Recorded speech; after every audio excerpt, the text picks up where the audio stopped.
Bom dia, graça e paz. Dica de graça.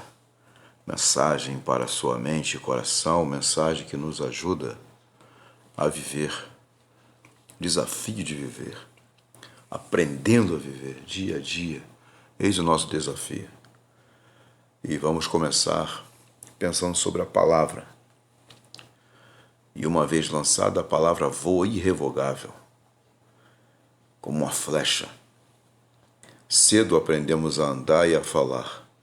Com os nossos pés caminhamos, corremos, voamos. Com a nossa boca esperamos, pedimos, conversamos. Com as nossas palavras reclamamos. E pode ser que sucumbamos sob o monte de amargura que amontoamos sobre nós mesmos. Com os nossos lábios depreciamos, desvalorizamos, desmerecemos, rotulamos, rejeitamos pessoas e pode ser que acabemos sozinhos.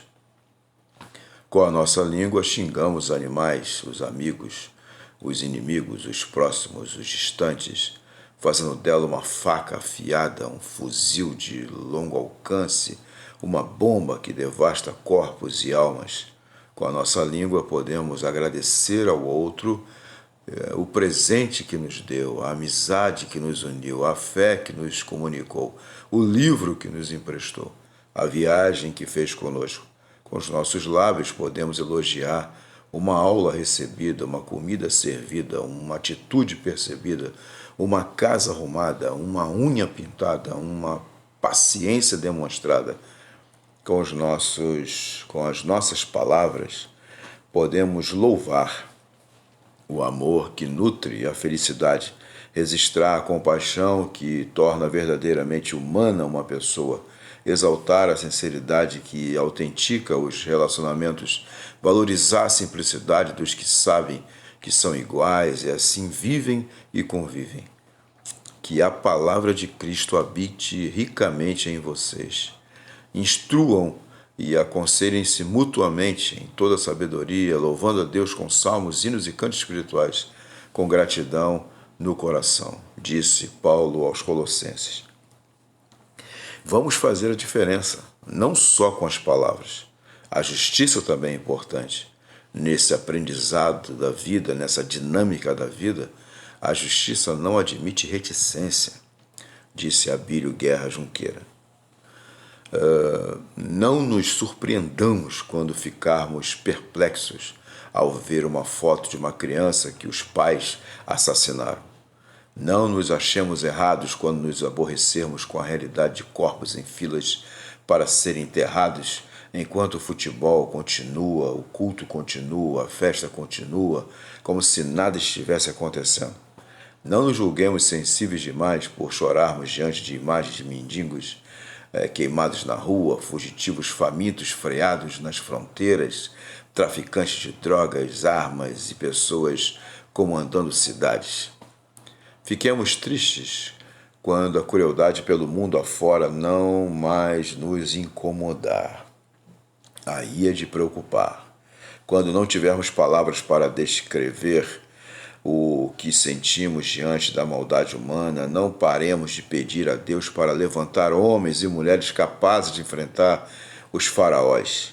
Todas as vezes em que a indignação diante da injustiça nos comover, peçamos a Deus para nos mostrar o que podemos fazer, seja gritar, socorrer, protestar, nos envolver, ajudar, proteger, denunciar, defender, construir, agir.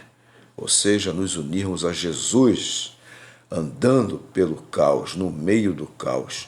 Continuemos orando para seguirmos sólidos e serenos, a fim de que pastoreemos nossa saúde emocional e espiritual para permanecermos amando a Deus, aos nossos familiares e aos outros como a nós mesmos.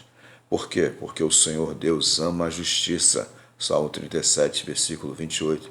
E, na verdade, essa indignação deve ser transformada em compaixão, né? E muitas vezes o olhar diferenciado vai começar com a compaixão. Tudo começa com a compaixão. A compaixão é que nos torna verdadeiramente humanos, e impede que nos transformemos em pedra, como os monstros de impiedade das lendas. Anatole France fez essa declaração. Quando o grito elevado ou o apelo calado de uma criança ameaçada ou acuada entrar pelos seus olhos ou ouvidos, corra em sua direção para acolhê-la nos braços para que permaneça viva e amada.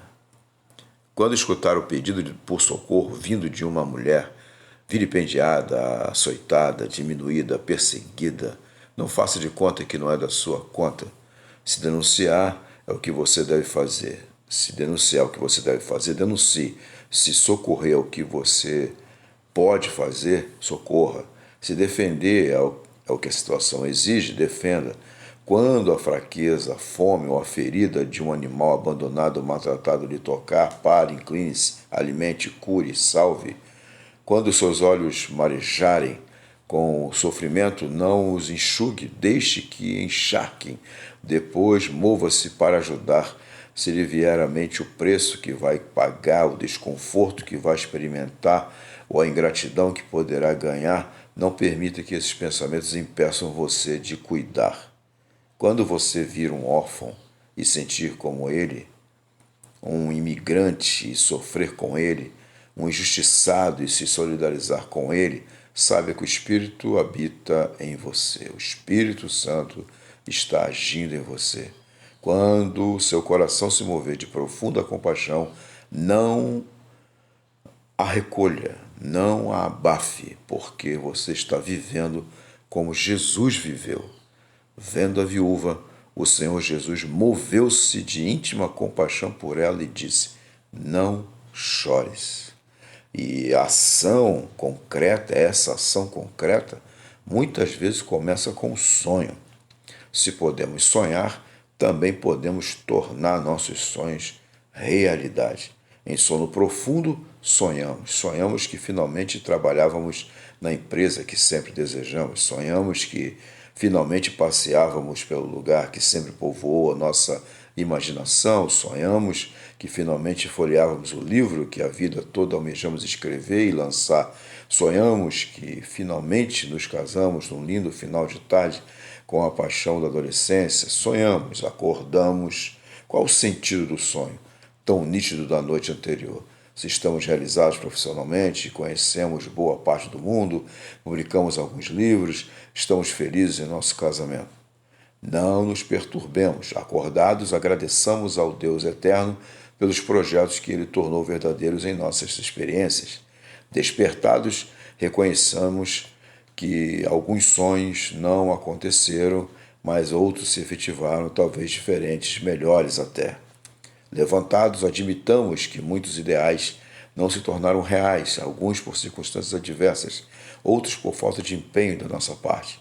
De olhos abertos, precisamos saber que o Deus eterno nos fez sonhar para nos lembrar que ainda podemos realizar os nossos desejos, mesmo os que parecem impossíveis. Estamos vivos, muita coisa ainda vai acontecer. Portanto, se nos importarmos e permitirmos que a compaixão de Deus tome nosso coração, eu creio que muitos sonhos, ou os sonhos que Ele vai permitir que tenhamos, tem a ver com a concretização de uma ação real para abençoar vidas, para construir pontes, para tirar pessoas das trevas para a sua maravilhosa luz. Entregue as suas obras ao Senhor e o que você tem planejado se realizará. Salomão falou isso em Provérbios capítulo 16, versículo 3. O caminho de fato é entrega. Entrega o teu caminho ao Senhor, confia nele e o mais ele fará. Entrega o teu caminho numa perspectiva de orar simplesmente: Jesus, ensina-me a viver. Um grande abraço, Deus te abençoe em nome de